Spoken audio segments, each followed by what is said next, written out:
입사 지원하기. 개인정보 이용 등록. 왜 이렇게 글자를 크게 해놓은겨? 이거 다 동의하는 거죠? 제13년 103 남자 외국인 아니고요. 장애 여부 없음. 특기. 네, 뭐 있을까요? 특기 뭐 있을까? 권투. 네. 안철수 때리기.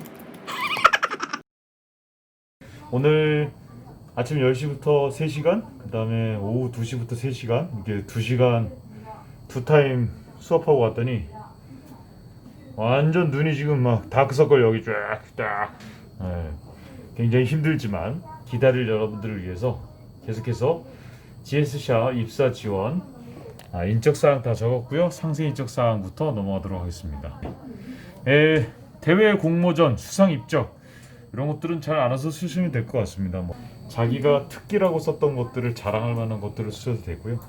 만약에 정 없으면 안 써도 되긴 하지만 그냥 비워두지 말고 연기를 배웠잖아요. 그래서 연기를 배운 곳에 가서 그런 역할을 한 부분을 교회에서 상 받은 거라도 써면 어떨까? 제일 중요한 비중을 따지자면 첫 번째는 저는 동영상이 제일 중요하다고 생각하고요.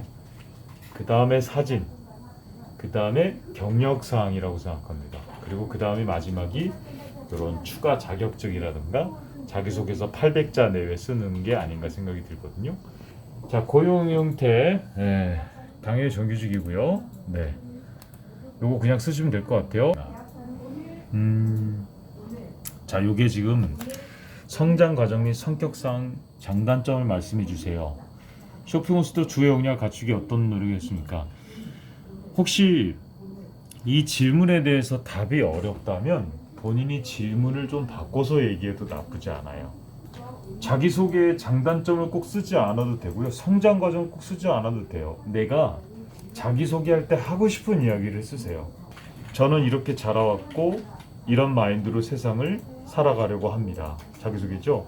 또한 홈쇼핑을 보다 보니까 나는 이렇게 방송을 해보고 싶습니다. 이런 이야기도 충분히 여기 쓸 수 있다고 생각합니다. 그래요. 꼭 그 문장처럼 단점을 얘기하면서 좀 장점으로 돌리는 그런 스타일은 옛날 버전인 것 같아서 솔직하게 자기 단점 같은 거 좀 얘기해 주셔도 나쁘지 않을 것 같아요. 800자를 다닥다닥 다 붙여 쓰잖아요.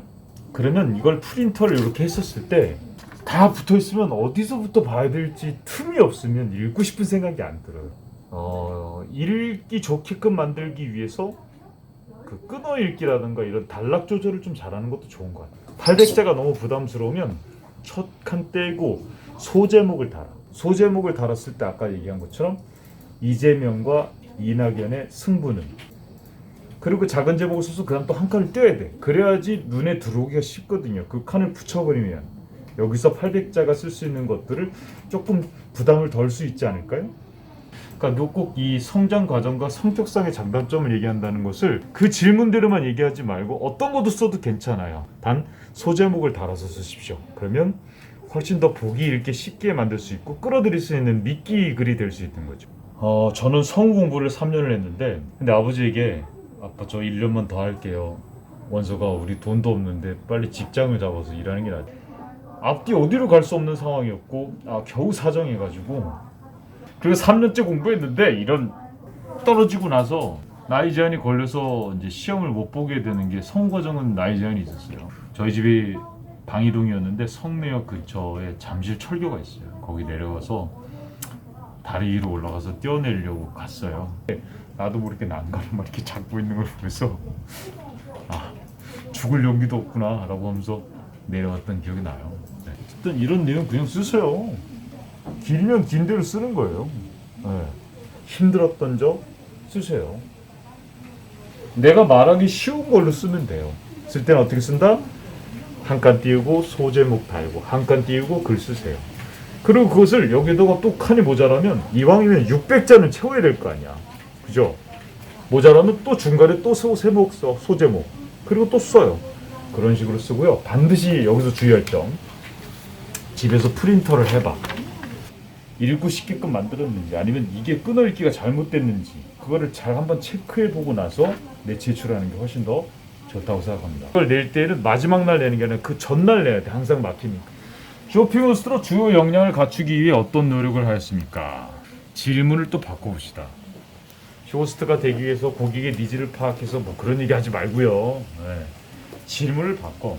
어떤 쇼핑 호스트가 되고 싶어요? 그걸 쓰면 돼. 이 질문도 어려워요? 그럼 바꿉시다. 당신은 어떤 쇼핑 호스트가 꼴보기 싫어요? 나는 솔직하게 좀 마음에 들지 않는 쇼핑 호스트라면 이런 사람들 있잖아요. 이렇게 얘기하는 게 우리가 평상시 대화하는 톤이잖아요. 근데 이 톤보다 자꾸 연극하는 사람이 어떤 사람이냐면 저 멀리 무대에 있는 사람에게 얘기하는 사람들이 있어요. 자, 지금 보시면 이 상황에서 계속 이렇게 떠들고 있을 때 마스크가 이렇게 들었다 늘어날 정도로 떠들고 있을 때 뭔가 좀 시끄럽다는 느낌 안 들어요? 저는 이왕이면 그렇게 하고 싶지 않아요. 홈쇼핑의 대부분이 만약에 이렇게 떠들고 있다면 저는 떠들지 않는 쪽으로 가고 싶습니다. 앞으로 미래의 쇼호스트는 지금 이 순간 어떻게든 물건을 팔겠다가 아니라 조근조근 아주 잔잔하게 계속 이야기하는 쇼호스트들이 전 롱런할 수 있다고 봐요. 이제 진짜 사실주의예요. 너무 장점만 얘기하지 말고 솔직하게 이제는 단점도 좀 얘기해 줄 수 있는 사람이 롱런할 수 있다고 저는 봐요. 제품을 보면 장점만 뽑아내는 것이 아니라 단점도 이야기하기 위해서 노력하고 있다고 쓰면 되는 거 아니에요?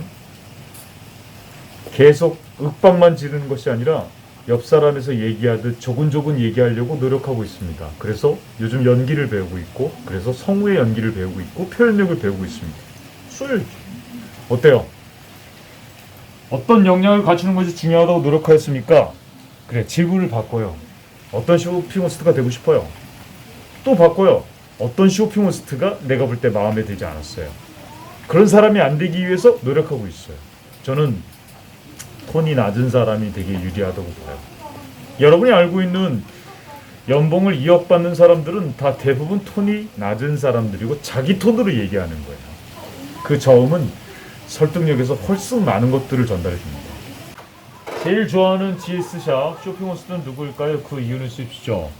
그러니까 얘는 A 쇼핑 호스트의 이런 자연스럽게 말하는 면이 너무나 좋았고, 저는 B 쇼핑 호스트의 뭔가 실수를 일부러 하는 듯한 느낌이 너무 좋아서 배우고 있습니다. 또한 C 호스트의 그런 전문적인 설득력은 어디서 그렇게 나왔는지 모르겠지만 확실히 똑같은 대사라도 한 줄을 어떤 표현력, 어떤 호흡, 어떤 포즈를 갖고 쓰는 게 정말 중요한 게 아닌가 생각이 됐습니다. 이렇게 해서 3명, 4명 정도를 써주면 좋을 것 같아요. 이런 대사 나올 때 윗선 분들이 실제로 면접에 나올 때가 있어요. 그래서 조금 오래되신 분들을 쓰셔도 괜찮고요. 네, 그리고 별로 그렇게 큰 영향을 미치지는 않습니다. 그러나 GS샵에 지원하게 된 동기와 입사 후 포부에 대해서 말씀드립니다. 이것도 역시 1번, 2번 질문이랑 똑같은 질문이에요. 자기가 질문이 마음에 안 들면 답변을 바꾸시기 바라겠습니다. 또한 일반 회사에 많이 공부하신 분들은 GS샵에 대해서 인터넷으로 검색을 많이 해보시기 바랍니다. 이 회사에 열정을 많이 갖고 있다는 것을 여기에 보여주는 게 오히려 입사에 대한 포부가 전 아닐까 생각이 듭니다. 질문을 바꿔보십시오. 왜 이런 글을 썼냐고 얘기하지 않습니다. 그리고 이 글을 썼을 때 반드시 잊지 말아야 될 건 당신이 면접에 최종에 올라간다면 여기에서 질문을 많이 발치해서 이야기한다는 것을 알고 쓰시기 바랍니다. 자, 다음은 사진에 대한 이야기입니다. 사진을 만약에 2장만 낼 수 있으면 2장만 내도 상관이 없습니다. 지금까지 1장만 내도 붙었던 친구들이 꽤 많았어요. 그럼 1장과 3장의 차이는 어떤 의미를 가지고 있을까요? 3장을 다 내야 된다고 고정관념을 갖고 있습니다. 근데 진짜 잘 나온 사진 한 사진만 내도 어차피 동영상이 있기 때문에 그렇게 어렵지 않습니다. 그냥 자기가 찍은 사진 3장 내도 괜찮아요. 그래도 붙는 경우 많았습니다. 전신 사진을 얘기합시다. 전신 사진 같은 경우에 발목부터 신발부터 머리까지 다 나온 사진을 전신 사진이라고 하는데, 저는 아이들에게 전신 사진 낼 때는 그냥 종아리에서 무릎 위에서부터 상반신 정도 사진 내라고 해요. 전신을 냈을 때 비율이 만족스럽다면 그렇게 내십시오. 그러나 그게 만족스럽지 않다면 굳이 신발을 보였는데 신발이 갑옷이야, 뒤에 통굽이야, 이 얘기는 자기가 키가 작다는 것을 어떻게 보면 나타내주고 있는 게 아닌가 저는 생각이 들거든요. 따라서 그래서 신발을 아예 자르고 내는 것도 상반신이 나쁘지 않아요. 상반신 사진은 그거보다 약간 조금 더 타이트하게 안으로 들어와 있는 사진을 얘기하는 것 같아요. 자유사진 말 그대로 자유사진인데 안 내도 괜찮지만 만약에 낸다면은 모두 3개 다 밝은 사진을 내는 경우가 붙는 경우가 더 많았어요. 반끝 웃는 사진, 약간 웃는 사진 정도의 기준 차이지 의상이 빨간색, 노란색, 이번에 초록색이 넣어야 돼. 이거 차이는 아닌 것 같아요. 의상은 똑같아도 괜찮아요. 표정이 제일 중요한 것 같아요. 밝게 같이 일하고 싶은 표정 아시죠? 자 이렇게 해서 지원서를 제출하게 됩니다. 네. 어우 여기 제 사진 나오네요. 네. 그래요. 지원서 쓴다는 자체는 쉽지 않은 길이지만 이렇게 한번 겪고 나면 다른 홈쇼핑에 도전할 때도 반드시 도움은 돼요. 내가 이쪽 꿈이라면 이번에 붙을 일이 없겠지만 당연히 서류를 한번 내보는 게 좋아요. 밑에 1층에 농구대 봤어요? 네, 농구대를 얘기하고 싶은 게 저게 이제 동전 넣으면 막 농구대 막 돈 많이 넣는 거 그 동전 농구대예요. 저게 제가 한 1년 전쯤에 저렇게 조립이 다 돼 있는 것을 업자가 분해를 해줘서 그걸 싣고 왔어요. 왜냐면 분해를 못하면 싣고 못 오니까. 근데 제가 1층 창고에다 쌓아두고 조립할 생각을 못했어요. 하고는 싶었지만 엄두를 못 냈어. 왜? 저게 쉽지 않거든. 엄청 무겁거든. 너트도 보면은 너트가 이렇게 상자를 보다는 따로 모아두긴 했지만 엄청 많아. 뭐부터 해야 되니? 근데 일하는 직원들한테 이거 일하는데 나 이거 좀 도와달라는 얘기는 못하겠고 그래서 어쨌든 들기가 힘드니까 나중에 부르긴 했지만 머리를 궁리하고 하나씩 조립해 가다 보니까 조립을 하게 되더라고. 마음가짐이 중요한 거예요. 못해도 내가 안 붙을 것 같아도 일단 도라이버 들고 와서 하나라도 한번 묶어봐요. 그럼 그다음부터 하나씩 퍼즐이 맞춰가더라고요. 대한민국의 쇼호스트를 지망하시는 모든 여러분 도전해 보십시오. 한 번뿐인 인생이잖아요. 일단 먼저 컴퓨터 앞에 서봐요. 마우스를 클릭해봐요. 부족한 건 채울 수 있습니다. Right now.